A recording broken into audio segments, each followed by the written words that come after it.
आपने पहले बहुत सारे शेंजन कंट्रीज, बहुत सारे यूरोपियन कंट्रीज, बहुत सारी वीडियोस देखी हैं मेरी। पाकिस्तान से अप्लाई करें, जीसीसी जोन से अप्लाई करें, आप इसको इस टाइम पे कहीं से भी अप्लाई करें। आप में थोड़ी सी डिफिकल्टीज होगी, लेकिन जो लोग जीसीसी में रहते हैं उनको स्वीडन की अपॉइंटमेंट में बिल्कुल भी डिफिकल्टीज नहीं होगी। फ्रेश पासपोर्ट पे भी अप्लाई करते हैं तो आपको वीजा मिलता है। 100 सेशंस में इनटेक, 1 जनवरी का इनटेक होता है उनके पास और 1 सितंबर का इनटेक। जनवरी के इनटेक में आना है, वो अपनी प्रिपरेशन को अगस्त से स्टार्ट कर दे। Hi guys, welcome to my YouTube channel, welcome to another interesting vlog. एक नई इन्फॉर्मेटिव इंटरेस्टिंग वीडियो लेके मैं आप लोगों के पास आया हूँ। आपने पहले बहुत सारे शेंजन कंट्रीज, बहुत सारे यूरोपियन कंट्रीज, बहुत सारी वीडियोस देखी हैं मेरी, और आपको पता है ट्रैवल एंड टूरिज्म मेरा एक फेवरेट सब्जेक्ट है जिसमें मैं आप लोगों को बहुत सारी इन्फॉर्मेशन प्रोवाइड करता हूं। लेकिन ये वीडियो एक स्पेशल वीडियो है उन लोगों के लिए जो बेचारे यूरोप में बहुत सा दफ़ा अप्लाई किया, लेकिन किसी ना किसी वे से वीज़ा रिजेक्ट हो गया और फिर उनको समझ नहीं आ रही थी क्या करना है। कुछ ऐसे स्टूडेंट्स जो स्टडी प्लान कर रहे थे, लेकिन उनको समझ नहीं आ रही थी कि यार हमें ऑस्ट्रेलिया ने वीज़ा नहीं दिया, हमें यूके ने वीज़ा नहीं दिया, या ऑस्ट्रेलिया और यूके में हम नहीं जा सके हमारे यार स्कोर की वजह से, तो हमें क्या करना चाहिए। फिर वो लोग जिनका यूरोप जाने का ख्वाहिश और ख्वाब होता है, लेकिन उनके पास कोई एजुकेशन नहीं है, उनके पास कोई स्किल नहीं है, उनके पास आप ये कह सकते हैं कि कोई प्रॉपर डॉक्यूमेंटेशन नहीं है, तो उनको क्या करना चाहिए। ये कंट्री उन सब लोगों के लिए और उन सारे जितने भी मैंने सिनेरियोज एक्सप्लेन किए हैं उनके लिए एक आप ये कह सकते हैं कि नवीद की किरण है, जिसे कह सकते हैं कि खुशी की खबर है, गुड न्यूज़ है। और एक ऐसा कंट्री है कि जहाँ पे इस वक्त जो करंट वीज़ा रेशियो सिनेरियो है, इंडिया से आप अप्लाई कर दें, पाकिस्तान से अप्लाई करें, जीसीसी जोन से अप्लाई करें, आप इसको इस टाइम पे कहीं से भी अप्लाई करें, आपको वीज़ा मिलेगा। और ये आपको मैं टाइम बता रहा हूँ, नवंबर से लेके दिसंबर, जनवरी टिल अप्रैल आपको इसके वीज़े मिलेंगे। अब जो लोग स्टूडेंट्स हैं उनका सिनेरियो थोड़ा सा डिफरेंट होता है, उसको भी मैं डिस्कस करता हूँ। मैं जिस कंट्री की बात कर रहा हूँ इसको कहते हैं स्वीडन।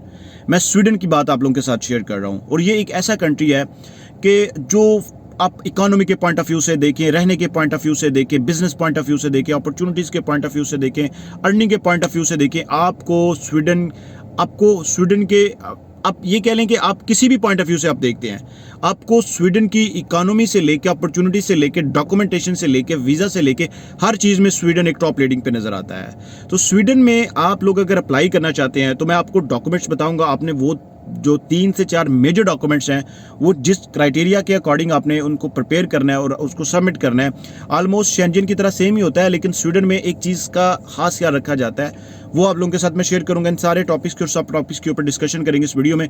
जो लोग भी चैनल पे नहीं है, मेरी आपसे रिक्वेस्ट है सर, काइंडली चैनल को सब्सक्राइब कर दें, वीडियो को लाइक कर दें, वीडियो अच्छी लगती है इसको शेयर किया करें उन लोगों तक जिनको इसकी सबसे ज़्यादा ज़रूरत होती है। अब स्वीडन की मैं बात करता हूँ, तो स्वीडन की अगर हम बात करते हैं तो स्वीडन में सबसे पहले आप वीज़ा अप्लाई करने से पहले इसकी अपॉइंटमेंट देखिएगा, क्योंकि इसकी अपॉइंटमेंट स्वीडन की अगर आपको अपॉइंटमेंट इजीली मिल जाती है तो आपने नेक्स्ट स्टेप के ऊपर इसके डॉक्यूमेंटेशन की तरफ जाना है। तो सबसे पहला स्टेप आप अपने माइंड में रखेंगे, आपने इसकी अपॉइंटमेंट देखनी है। इंडिया और जो पाकिस्तान से लोग हैं उनको शायद इसकी अपॉइंटमेंट में थोड़ी सी डिफिकल्टीज होगी, लेकिन जो लोग जीसीसी में रहते हैं उनको स्वीडन की अपॉइंटमेंट में बिल्कुल भी डिफिकल्टीज नहीं होगी, उनको ईजिली इसकी स्वीडन की अपॉइंटमेंट मिल जाएगी। अब स्वीडन की अपॉइंटमेंट के बाद एक नई इंटरेस्टिंग बात यह है यहाँ पे कि जब आप इसकी बैंक स्टेटमेंट प्रिपेयर करते हैं तो आपको जैसे यूके, जर्मनी, इटली या उन कंट्रीज़ की बैंक स्टेटमेंट आप लेके आते हैं कि जी आप में उसमें अगर कोई एक अब्रप्ट ट्रांजैक्शन है तो उस वजह से आप स्वीडन में जो स्वीडन की एम्बेसी है या जो स्वीडन का वीज़ा है वो थोड़ा सा लाइट बैंक स्टेटमेंट के अकॉर्डिंग भी देखा जाता है। लेकिन इसका ये पर्पस नहीं है कि उनकी रिक्वायरमेंट को फुलफिल नहीं करना चाहिए या उनकी रिक्वायरमेंट जो है वो अकॉर्डिंग टू द स्टैंडर्ड आप उनको फिल नहीं करते तो आपको वीज़ा मिल जाएगा, ऐसा बिल्कुल भी नहीं है। लेकिन जो वहाँ पर बैंक स्टेटमेंट को, यूके की स्पेशली बैंक स्टेटमेंट को टाइटली देखा जाता है, स्वीडन में उसको थोड़ा सा ऐसे टाइटली नहीं देखा जाता। आप ये कह सकते हैं कि एक लाइट जोन में, एक लाइट मोड में देखा जाता है।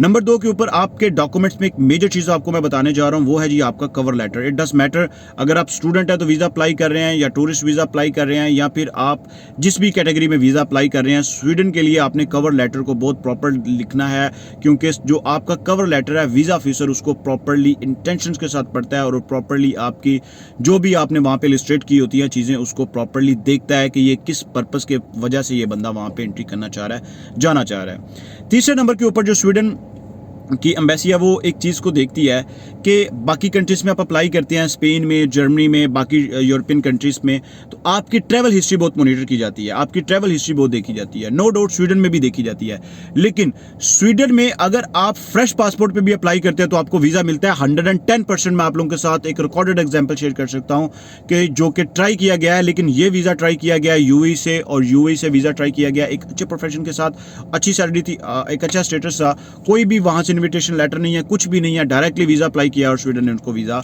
दे दिया है। लेकिन एक केस के ऊपर हम ये चीज डिस्कस नहीं कर सकते, मल्टीपल केसेस को स्टडी करने के बाद ये चीज कही जा सकती है कि फ्रेश पासपोर्ट पे मिलता है या नहीं मिलता। इट्स बेटर कि अगर आपकी थोड़ी बहुत ट्रैवल हिस्ट्री होती है तो आप इसको ट्राई करें, अगर नहीं भी है तो भी आप इसको ट्राई कर सकते हैं।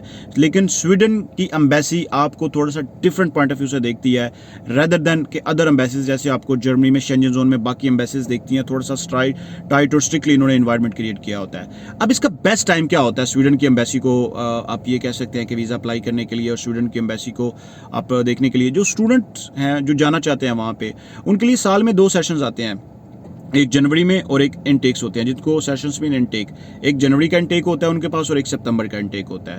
तो जिन लोगों ने जनवरी के इनटेक आना है वो अपनी प्रेपरेशन को अगस्त से स्टार्ट कर दें, जुलाई और अगस्त से स्टार्ट कर दें जिन्होंने जनवरी में वहां पे आना है।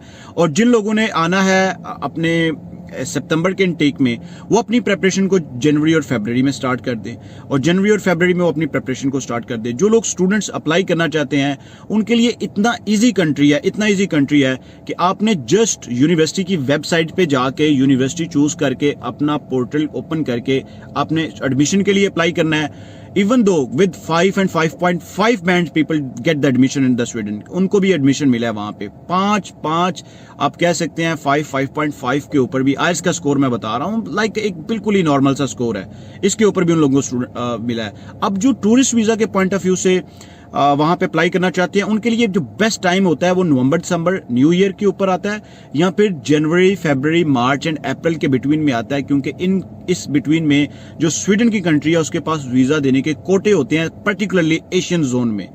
तो एशियन जोन में सबसे ज्यादा अगर पिछली दफा वीजा मिला है स्वीडन का तो वो इंडियन नेशनलिटीज को मिला है, और उसके बाद अगर सबसे ज्यादा वीजा मिला है स्वीडन का, मैं 2022 की रिपोर्ट आपके साथ शेयर कर रहा हूं, तो वो मिक्स नेशनलिटीज हैं जिसमें पाकिस्तानी भी है और जिसमें अदर नेशनलिटीज भी हैं, और वो वीजा इश्यूज हुए हैं मोस्टली जीसीसी जोन से।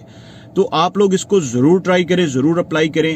एंड लास्ट पे एक डॉक्यूमेंट है जिसको हम कहते हैं travel plan, whether you are going for the student visa, whether you are going for the tourist visa, your plan should be cleared. अगर आपको ट्रैवल प्लान में कोई प्रॉब्लम आती है, आपको समझ नहीं आती है आपने ट्रैवल प्लान कैसे सेट करना है, कैसे बनाना है, ट्रैवल प्लान होता क्या है, आप मुझसे कांटेक्ट करते हैं। मेरी इंस्टाग्राम आईडी आ रही है, मेरे अकाउंट को फॉलो कीजिएगा, या मेरे टिकटॉक अकाउंट को फॉलो कीजिएगा, मेरी आईडी आ रही है। दोनों अकाउंट्स को फॉलो करके आप मुझे गेट बैक कर सकते हैं।